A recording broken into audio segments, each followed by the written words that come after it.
বেসিংয়ের উপরে পা তুলে উজু করা যাবে কিনা? নামাজ পড়ার মধ্যে হাত দিয়ে মাথা চুলকায় বা যে কোনো জায়গায় হাত দেয়, সেটা করলে কি নামাজ হবে? চাকুরিতে বিশেষ কোনো দিবস পালন করা বাধ্যতামূলক করা হলে করণীয় কি? বনসাইয়ের ক্ষেত্রে তো ন্যাচারাল আকৃতিতে বিকৃত করা হয় এবং গাছের স্বাভাবিক বৃদ্ধিকে বাধাগ্রস্ত করা হয়, তাই এটা করা কি উচিত হবে? পাকা চুল তোলা যাবে কি না? মেয়েরা হিজাবের উপর সেজদা করলে তা হয় না, এ বিষয়ে আমাকে একটু জানলে উপকৃত হতাম। আল্লাহ তার অসুস্থতা আমাকে দিয়ে তাকে সুস্থ করে দাও, এরকম দোয়া করা যায় আছে কি না? আর্টিফিশিয়াল মেহেদি লাগালে অজু হবে কিনা, বিষয়টি স্পষ্ট করে বললেই উপকৃত হব। নামাজের বিছানা পা দিয়ে ঠিক করা যাবে কি না? বিছানা যায় নামাজ বিছিয়ে নামাজ পড়া যাবে কিনা? গর্ভের বাচ্চা নষ্ট হলে কতদিন পর নামাজ পড়া যাবে? দেনমোহর আদায় করার আগে স্ত্রী মারা গেলে দেনমোহর কিভাবে আদায় করব? সংসার বাঁচানোর জন্য এবং মায়ের সম্মান রক্ষার জন্য স্বামীর কাছে মিথ্যা কথা বলা যাবে কি না? হায়েজ অবস্থায় কি রাতে সিজদা করা যাবে? আর এই অবস্থায় কি কি আমল করা যায়? আমি বাইরে থাকি, আমি যদি আমার বইয়ের গোপন ছবি মোবাইলে রেখে পরে দেখি, আমার কি গুনাহ হবে? কাজী ছাড়া দুজন কালিমা পড়ে বিয়ে করে বিবাহ হবে কিনা? মেয়েরা ফর্সা হওয়ার জন্য কোনো ক্রিম নিতে পারবে কিনা? প্রিয় দর্শক, আপনাদের যে সমস্ত প্রশ্ন ইতিমধ্যে আমাদের কাছে চলে এসেছে, আমরা সে সমস্ত প্রশ্ন উত্তর দেওয়া শুরু করছি ইনশাআল্লাহ। কিংকর্তব্য বিমূঢ় অধ্যয়নে আইডি থেকে আপনি জানতে চেয়েছেন, আল্লাহ তার অসুস্থতা আমাকে দিয়ে তাকে সুস্থ করে দাও, এরকম দোয়া করা যায় আছে কি না? যদি কেউ এরকম দোয়া করেন তাহলে ইসলাম শরীয়তের দৃষ্টিকোণ থেকে এটি একটি ভুল দোয়া, এই দোয়া করা যাবে না। কারণ নিজে ক্ষতিগ্রস্ত হওয়ার বা অকল্যাণের দোয়া করা, যেটাকে আমরা বদদোয়া বলি, এটা নিজের জন্যও করা জায়েজ নয়, গুনাহের কাজ। বুখারী মুসলিম একযোগে বর্ণনা করেছেন, নবী সাল্লাল্লাহু আলাইহি ওয়াসাল্লাম বলেছেন, ইয়া আইয়ুহান নাস লা তাতামান্নাউ লিকাল আদু, তোমরা শত্রুর মুখোমুখি হওয়ার আকাঙ্ক্ষা আল্লাহ তাআলার কাছে পেশ করো না। ওয়াসআলুল্লাহাল আফিয়াহ, এবং আল্লাহ তাআলার কাছে তোমরা আফিয়ত এবং শান্তি এটা সবসময় প্রার্থনা করবে, কামনা করবে। এবং আরেকটা হাদিসে আসা যে রাসূল আকরাম সাল্লাল্লাহু আলাইহি ওয়াসাল্লামের কাছে তার সামনে এক ব্যক্তি এরকম দোয়া করছিলেন যে, আল্লাহ আপনি আমাকে যা শাস্তি দেওয়ার দুনিয়াতে দিয়ে দেন, আখিরাতে শাস্তি দিবেন না। আল্লাহ রাব্বুল আলামিন এর কাছে এই দোয়া করার পর নবী সাল্লাল্লাহু আলাইহি ওয়াসাল্লাম বলেছেন, তুমি এই দোয়া ভুল দোয়া করেছো, কারণ আল্লাহ তাআলা তোমাকে যদি দুনিয়াতে শাস্তি দেন তাহলে সেটি তুমি সহ্য করতে পারবে না। অতএব তোমার এই দোয়াটা ভুল, নিজের জন্য ক্ষতির কোনো দোয়া করা জায়েজ নয়। তুমি বরং এরকম দোয়া করো, রব্বানা আতিনা ফিদ দুনিয়া হাসানাহ ওয়া ফিল আখিরাতি হাসানাহ। তো এই শিক্ষা নবী সাল্লাল্লাহু আলাইহি ওয়াসাল্লাম শিক্ষা তাকে দিয়েছেন। এই সমস্ত হাদিসের আলোকে আল্লামা সফিউর রহমান রাহিমাহুল্লাহ বলেছেন যে এর মাধ্যমে প্রমাণিত হয় যে কেউ বদদোয়া করলে, নিজের জন্য যদি কেউ বদদোয়া করেন তাহলে সেক্ষেত্রে সেটি জায়েজ নয়। অতএব আল্লাহ অমুককে আপনি অসুস্থতা দিয়েছেন, সেটা আমাকে দিয়ে তাকে সুস্থ করে দেন, এ দোয়াটা ভুল দোয়া। আমরা এভাবে বলবো, আল্লাহ তাকে আপনি সুস্থ করে দেন। আল্লাহ রাব্বুল আলামিন অনেক বেশি রহিম, আল্লাহ তাআলা তাকে সুস্থ করতে হলে তার অসুস্থতা কাউকে দিতে হবে, এরকম কোনো বিষয় নয়। অতএব আমি নিজে কেন বিপদ ডেকে আনবো বা আমার কেন ক্ষতি চাইবো? আমি তো আল্লাহ তাআলার অনুগ্রহে সুস্থ আছি, তার সুস্থতা আমি কামনা করব, ইনশাআল্লাহ তার মাধ্যমে আমি সওয়াব লাভ করবো এবং তাকে আল্লাহ তাআলা সুস্থতা দান করবেন, সেই সুধারণ আল্লাহ প্রতি আমরা রাখবো ইনশাআল্লাহ বিইذنিল্লাহ। এরপরে প্রশ্ন করেছেন সাদিয়া মাহজাবিন, আপনি জানতে চেয়েছেন আর্টিফিশিয়াল মেহেদি লাগালে অজু হবে কিনা, বিষয়টি স্পষ্ট করে বললে উপকৃত হব। আর্টিফিশিয়াল মেহেদি লাগালে অজু হবে কিনা এ বিষয়ে আমাদের একটি উত্তর এর আগে আমরা করেছি। সেই উত্তর আমরা বলেছি যে আর্টিফিশিয়াল মেহেদিতে ব্যবহার করার পর যদি আমাদের ত্বকের উপর আলাদা কোনো স্তর পড়ে যায়, যেটি পরবর্তীতে খসে পড়ে, তাহলে সেই ক্ষেত্রে সেই রকম মেহেদি ব্যবহার করলে অজু হবে না। এবং তার কারণ হিসেবে আমরা বলেছিলাম যে যেহেতু একটা স্তর পড়ে যায়, তার উপরে পানি যায়, অতএব অজু হচ্ছে না, বিষয়টি এরকম। কিন্তু এ বিষয়ে আমরা বিভিন্ন ভাইদের সহযোগিতায় আরও গভীরভাবে পর্যালোচনা করার সুযোগ পেয়েছি এবং তার মাধ্যমে আমরা জানতে পেরেছি যে আমাদের আগের দেয়া উত্তরটি সঠিক ছিল না, যার কারণে আমাদের আগের দেয়া উত্তরটি আমরা প্রত্যাহার করে নিচ্ছি এবং নতুন করে আমরা বলছি যে আর্টিফিশিয়াল মেহেদি ব্যবহার করলে ইনশাআল্লাহ ওযু হবে। আর্টিফিশিয়াল মেহেদি ব্যবহার করার পর আমাদের যে ত্বকের উপর থেকে খসে পড়তে দেখি আমরা, এটা আসলে মেহেদি নয়। এ বিষয়ে সংশ্লিষ্ট বিশেষজ্ঞগণ এবং বিভিন্ন ওলামা একরাম যারা অনুসন্ধান করেছেন, তাদের বক্তব্য, তাদের আর্টিকেল এবং তাদের অনুসন্ধানের রিপোর্টগুলো পর্যালোচনা করার পর আমাদের কাছে পরিষ্কার হয়েছে যে মূলত আর্টিফিশিয়াল মেহেদিতে যে কেমিক্যাল দেওয়া হয়, সেই কেমিক্যালের কারণে অ্যাসিড টাইপ কিছু থাকে, এগুলোর কারণে মূলত আমাদের চামড়ায় যেখানে একটু বেশি পড়ে সেটি, সেই অংশটাতে চামড়া আসলে খসে পড়ে যায়। এখানে ওই চামড়ার উপরের যে চামড়া খসে পড়ে বলতে চামড়ার যে উপরে আপনার সূক্ষ্ম স্তর বা লেয়ার আছে সেটা খসে পড়ে। এখানে খসে পড়ে এটা যে মেহেদির আবরণ বা মেহেদিটাই খসে পড়া বিষয়টি সেরকম না। মেহেদিটা কালার হয়ে আমাদের শরীরের সাথে মিশে যায়, আর খসে পড়া বিষয়টা হলো আমাদের চামড়ার উপরের সেই সূক্ষ্ম লেয়ারটা। অতএব আমরা আগে যেটি মনে করেছি সে ধারণাটা আমাদের ভুল ছিল, বিধে আমরা প্রত্যাহার করেছি সেটিকে, এবং আর্টিফিশিয়াল মেহেদি ব্যবহার করলে ওযু হবে ইনশাআল্লাহ বিদিল্লাহ, যদি তার মাধ্যমে উপরে আলাদা কোনো প্রলেপ বা স্তর পড়ে যাওয়াটা প্রমাণিত না হয়। এটা বিভিন্ন ভাবে পরীক্ষা করা যেতে পারে। ধরুন একটা কাগজে আপনি লাগানোর পরে সেখানে আলাদা কোনো স্তর হচ্ছে কিনা আপনি দেখলেন, নাকি শুধুমাত্র কাগজের এপিটোপিট কালার হয়ে যাচ্ছে, বিভিন্নভাবে এটাকে পরখ করা যেতে পারে। অথবা আমরা পরখ করার চেষ্টা করব। এরপরে মাহাদি হাসান জানতে চেয়েছেন, মোবাইলে অগ্রিম ব্যালেন্স নিলে অতিরিক্ত টাকা দেয়, এটা কি সুদ বলে গণ্য হবে? এটা সুদ হলে অগ্রিম ব্যালেন্স নেওয়া জায়েজ হবে কি? কাকতালীয়ভাবে দুটি প্রশ্নই পরপর এমন এসেছে যে প্রশ্নগুলোর উত্তর আমরা আগে দিয়েছি এবং সেই উত্তর আমরা প্রত্যাহার করে নিয়েছি। এ বিষয়ে আমাদের আগে একটি প্রশ্ন উত্তরে আমরা বলেছিলাম যে মোবাইলের যে অগ্রিম ব্যালেন্স নেওয়া হয়, সেই ব্যালেন্স নেওয়ার ফলে মোবাইল কোম্পানি আমাদের কাছ থেকে যে চার্জ করে থাকে 2 টাকা 3 টাকা বা এক এক কোম্পানি এক এক ভাবে কেটে থাকে, হারে কেটে থাকে, সেই কেটে নেওয়া টাকাটি নেওয়ার কারণে এই যে অতিরিক্ত নিচ্ছে সেটা সুদ হবে কি না, এবং সুদ হওয়ার কারণে অগ্রিম ব্যালেন্স নেওয়া হারাম হবে কি না। তো এ বিষয়ে আমাদের প্রাথমিক অবজারভেশন ছিল এটি নিষিদ্ধ হবে না, জায়েজ হবে। কিন্তু এই ভিডিওটি আপ করার অল্প সময়ের মধ্যে আমাদের কাছে পরিষ্কার হয়েছে যে এটি মূলত সুদের যে সংজ্ঞা, সুদের যে ক্রাইটেরিয়া সেটার মধ্যে এটি পড়ে না, যার কারণে মোবাইলের অগ্রিম ব্যালেন্স নেওয়া এটি জায়েজ হবে ইনশাআল্লাহ বিদিল্লাহ। বাংলাদেশের নির্ভরযোগ্য এবং স্বনামধন্য ফতোয়া বোর্ডগুলো থেকে, পটিয়া মাদ্রাসার ফতোয়া বোর্ড থেকে, আরও একাধিক ফতোয়া বোর্ড থেকে ফতোয়া প্রকাশিত হয়েছে এই বিষয়ে। সেগুলো পর্যালোচনা করার পর আমরা নিশ্চিত হয়েছি যে অগ্রিম ব্যালেন্স নেওয়া এটা সুদের মধ্যে পড়বে না। শেখ মোহাম্মদ সাল্লাহ মজিদ হাফিজাহুল্লাহ ইসলাম কিউ এতে এক প্রশ্ন উত্তর একই কথা বলেছেন। তো আমরা আমাদের ভিডিওটি আপলোড করার অল্প সময়ের মধ্যে সরিয়ে নিয়েছি আমাদের চ্যানেল এবং পেজ থেকে, কিন্তু অন্য অনেকে সেটাকে কপি করে এখনও প্রচার করছেন। আমরা বিনীতভাবে আরজ করছি যে আমাদের এই পরিবর্তিত মতটি মেহরবানি করে প্রচার করবেন। আর সেই সাথে একটি কথা একটু বলে রাখি, আমাদের অনেক ভাই হয়তো মনে করবেন যে আপনারা আরও ভেবে চিন্তে কথা বলেন, আরও সুচিন্তিতভাবে বলেন, না জেনে কেন বলেন যে প্রত্যাহার করতে হবে। সন্দেহাতীতভাবে একটি সুপরামর্শ, এটা ইতিবাচকভাবে নিচ্ছি, কিন্তু সেই সাথে আমি অনুরোধ করব একটি বিষয়ে আপনাদেরকে, সেটি হলো যে মত প্রকাশের পর সেটি প্রত্যাহার করে নেওয়া এটা রুটিন একটি প্রক্রিয়া।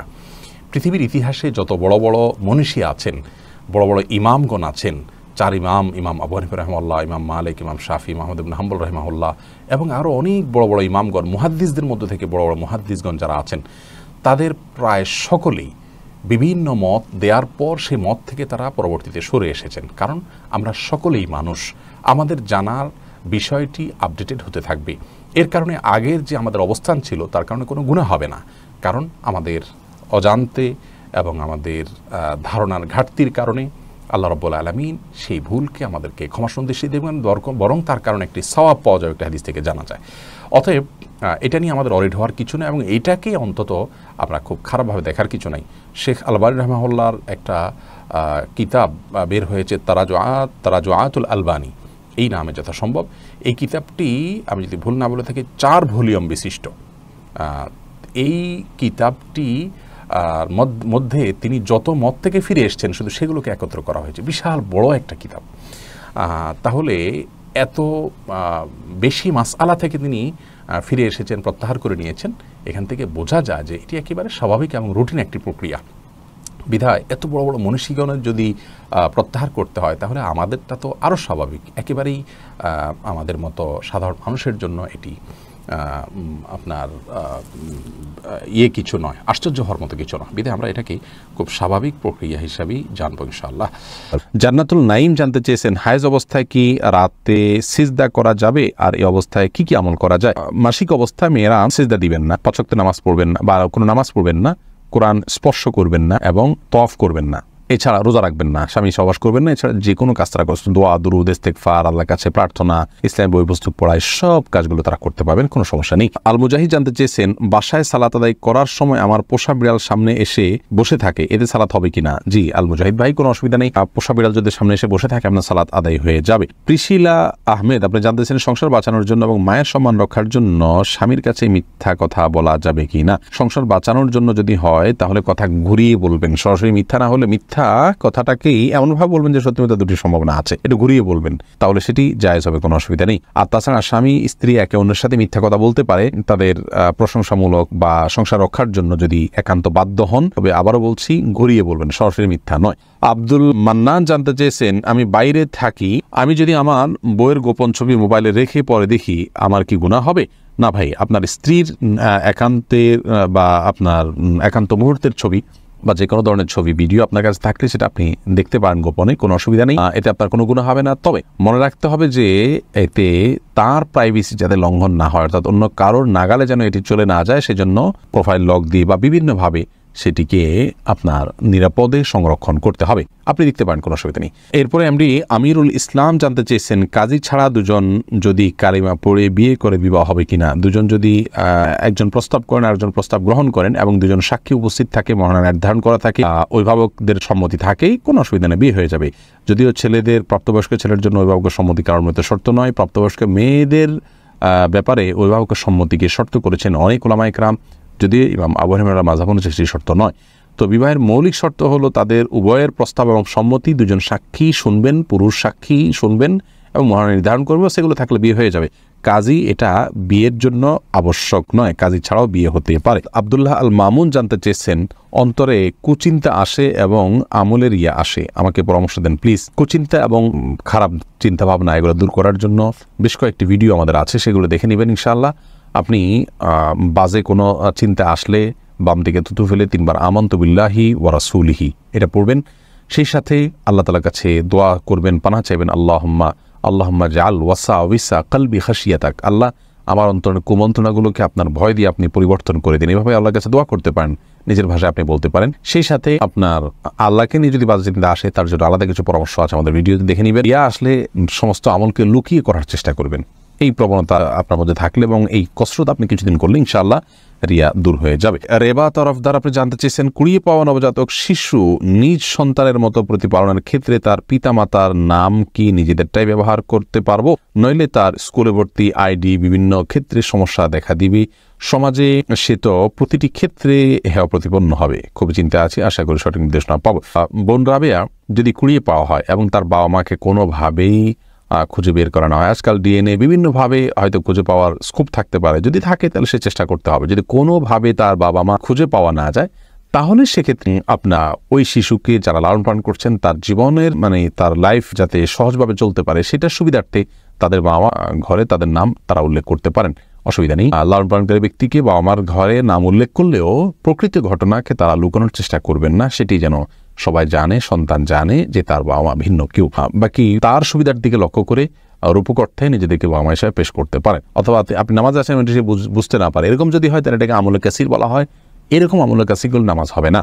আর যদি হাইয়া আছে নামাজের। আলামিন হোসেন জানতে চেয়েছেন, গর্ভের বাচ্চা নষ্ট হলে কতদিন পর নামাজ পড়া যাবে? গর্ভের বাচ্চা যদি নষ্ট হয়ে যায় এবং রক্ত ব্লিডিং হতে থাকে, নেফাস হতে থাকে যেটাকে বলা হয়, সেটা হলে সর্বোচ্চ 40 দিন পর্যন্ত তিনি নামাজ থেকে বিরত থাকবেন, তারপর নামাজ পড়তে হবে ব্লিডিং থাকলেও। আর যে ব্লিডিংটা তার আগে বন্ধ হয়ে যায় 20-25 দিন 30 দিনের মাথায়, তাহলে যখন বন্ধ হবে তখন দেখবেন নামাজ শুরু করবেন। এরপরে এমডি নূর আলম জিকু আপনি জানতে চেয়েছেন, মেয়েরা ফর্সা হওয়ার জন্য কোনো ক্রিম নিতে পারবে কি না? নিজের সৌন্দর্যকে, নিজের প্রকৃত রঙকে লুকানোর জন্য যদি এরকম কোনো ক্রিম ব্যবহার করে বিয়ের সুবিধার জন্য, যাতে মানুষ ফর্সা দেখে বিয়ে করে, পরবর্তী দেখবে যে পুরো শরীর কালো, এরকম করলে প্রতারণা হবে, সেজন্য এটা নাজায়েজ হবে, হারাম হবে।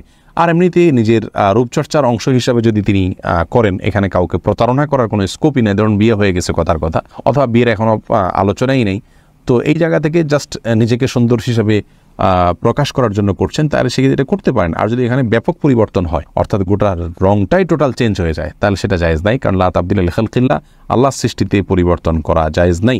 আলেয়া খানম জানতে চেয়েছেন, বিছানা জায়নামাজ বিছিয়ে নামাজ পড়া যাবে কিনা? বিছানা জায়নামাজ বিছিয়ে নামাজ পড়া যাবে, কোনো অসুবিধা নেই। যারা জানতে চেয়েছেন বেসিংয়ে উপরে পা তুলে উজু করা যাবে কি না? হ্যাঁ বোন, বেসিনের উপরে পা তুলে আপনি উজু করতে পারেন, কোনো অসুবিধা নেই, যদি আপনি পড়ে যাওয়ার রিস্ক না থাকে বা নিচে পানি পড়ে অন্যদের পরিবেশ নষ্ট না হয় বা সেটা মুছে দিয়ে আপনি করতে পারেন, তাহলে করতে পারেন, কোনো অসুবিধা নেই। তবে পাবলিক প্লেসে এরকমটি না করা উচিত যদি বিকল্প কোনো ব্যবস্থা থাকে, কারণ সেটি দৃষ্টিকটু এবং অনেক সময় সতর লঙ্ঘন হতে পারে বা দেখতে খারাপ দেখা যেতে পারে, অন্য অধিকার ব্যাপারটা সেখানে থাকে। তো সেজন্য এমনটি না করা উচিত পাবলিক প্লেসে। তাসলিমা আক্তার জানতেছেন, নামাজের বিছানা পা দিয়ে ঠিক করা যাবে কি না? নামাজের বিছানা পা দিয়ে ঠিক করতে কোনো অসুবিধা নেই। তাহিদুল ইসলাম পলাশ জানতে চেয়েছেন, নামাজ পড়ার মধ্যে হাত দিয়ে মাথা চুলকায় বা যে কোনো জায়গায় হাত দেয়, সেটা করলে কি নামাজ হবে? হালকা যদি চুলকায় নামাজ হয়ে যাবে, কোনো অসুবিধা নেই, বা হালকা একটু হাত দিলে সমস্যা নেই। কিন্তু এত বেশি চুলকালো, ধরুন 2 হাত ছেড়ে দিয়ে আপনি খুব আরামসে এমনভাবে চুলকালেন যে একজন সাধারণ মানুষ বাহির থেকে আপনাকে দেখে আপনি কি নামাজে আছেন কিনা সেটা নিয়ে তার সন্দেহ হয়। রূপ আছে, আপনি সেই রকম ইয়ের মধ্যেই আছেন, নামাজের অবস্থার মধ্যেই আপনি আছেন, বোঝা যায় যে আপনি নামাজে আছেন। সে অবস্থা বজায় রেখে ধরুন হাতে একটা বাধা আছে, আর একটা দিয়ে হালকা একটু চুলকালেন, মানুষ দেখলে বুঝতে পারতেছে যে আপনি নামাজে আছেন, আপনার ভাবভঙ্গি বাধাটা বোঝা যাচ্ছে। এরকম যদি হয় তাহলে এইটুকু চুলকালে কোনো অসুবিধা হবে না, জায়েজ হবে। এবারে মানসুর আলী জানতে চেয়েছেন, দেনমোহর আদায় করার আগে স্ত্রী মারা গেলে দেনমোহর কিভাবে আদায় করুন? দেনমোহর করার আগেই যদি স্ত্রী মারা যান, আল্লাহ মাফ করুন, তাহলে এটা তো স্ত্রীর পাওনা ছিল। এটি আপনি স্ত্রীর ওয়ারিস যারা, তাদের মধ্যে যার যতটুকু প্রাপ্য আছে সে হারে বন্টন করে দিতে পারেন, অথবা তার পক্ষ থেকে আল্লাহ রাস্তা দান করে দিলেন, যেন সব তিনি পেয়ে যান। নীলুফার ইয়াসমিন মাইশা আপনি জানতে চেয়েছেন, সম্প্রতি একটা মাদ্রাসায় পড়া বোনের কাছ থেকে শুনেছি মেয়েরা হিজাবের উপর সেজদা করলে তা হয় না, এ বিষয়ে আমাকে একটু জানলে উপকৃত হতাম। বোন, এটি ভুল কথা। যদি কেউ বলে থাকেন যে হিজাবের উপর সেজদা করলে সেজদা হবে না, কপালের উপরে হিজাব থাকলে সেখানে সেজদা করলে সেজদা আদায় হবে, কোনো অসুবিধা নেই। কোথাও নিষেধ নেই করা দিয়েছে যে কপালের উপরে কাপড় থাকলে সেজদা হবে না। তবে মুখমণ্ডল ঢেকে সেজদা করা উচিত নয় সাধারণ অবস্থায়। যেখানে অন্য কোনো পরপুরুষ নেই সেখানে আপনি মুখমণ্ডল না ঢেকে ওটা খুলে সেজদা করতে হবে। হাদিস স্পষ্টভাবে মুখমণ্ডল ঢেকে সেজদা করার পর নিষেধাজ্ঞা রয়েছে। সাইফুর রহমান সিয়াম জানতে চেয়েছেন, পাকা চুল তোলা যাবে কি না? পাকা চুল আপনার একটা বা দুইটা হয়, সেটা তোলা উচিত নয়। কোনো কোনো হাদিস সেটি নিষিদ্ধ রয়েছে। বিশেষ করে নিজের বয়স লুকানোর জন্য অনেকেই কাজটি করে থাকেন, এটি না করাই উচিত। মিজান জানতে চেয়েছেন, মাদকাসক্তির ভয়াবহতা নিয়ে কিছু বলুন। ভাই মিজান, মাদককে আল্লাহ রাব্বুল আলামিন হারাম করেছেন এবং এটাকে শয়তানি কর্মকাণ্ড হিসাবে উল্লেখ করেছেন। কারণ শয়তান তার যে মিশন সেটাকে সাকসেস করার জন্য যে সমস্ত আইটেমগুলোকে ইউজ করে, ব্যবহার করে, তোর মধ্যে থেকে অন্যতম একটি আইটেম হলো মাদক। আর এই মাদকের ক্ষতিকর দিকগুলোর আমরা 2 ভাগে ভাগ করতে পারি। মানসিক ক্ষতি হয়, শারীরিক ক্ষতি হয়। মানসিক ক্ষতির মধ্যে একটা হলো মানুষের ভিতরে উগ্রতা তৈরি হয়, মানুষের ভিতরে আপনার আক্রমণাত্মক মানসিকতার তৈরি হয়, এবং আল্লাহর সবচেয়ে বড় যে নেয়ামত আকল বা বিবেক, সেই বিবেক নষ্ট করে ফেলা হয়। যে বিবেকের কারণে এর মাধ্যমে মানুষ একজন সুস্থ মানুষে পরিণত হয়েছেন এবং তার মর্যাদা আল্লাহ তাআলা দিয়েছেন, সেটি নষ্ট হয়ে যায়। এটি তার মানসিক ক্ষতি। এর পাশাপাশি এগুলোর কারণে, এগুলোর উপর ভিত্তি করে হত্যা, লুণ্ঠন, জেনা, ইফটিজিং এবং ইবাদত থেকে দূরে সরা সহ আরও নানা রকমের ক্ষতিকর দিকগুলো এখানে রয়েছে। আল্লাহ রাব্বুল আলামিন বলেছেন, ইন্নামা ইউরিদুশ শাইতানু আন ইউকিআ বাইনাকুমুল আদাওয়াতা ওয়াল বাগদা ফিল খামরি ওয়াল মাইসির। মদ এবং জুয়া এগুলোর মাধ্যমে শয়তান চায় তোমাদের মধ্যে শত্রুতা, বিদ্বেষ এবং হানাহানি এগুলো যেন বৃদ্ধি পায়। আর এই জন্য দেখবেন যে মদ, জুয়া, জেনা, ব্যভিচার এই আইটেমগুলো সব এক জায়গায় পাওয়া যায়। অর্থাৎ ডিপার্টমেন্টাল স্টোর শয়তানের বলতে পারেন।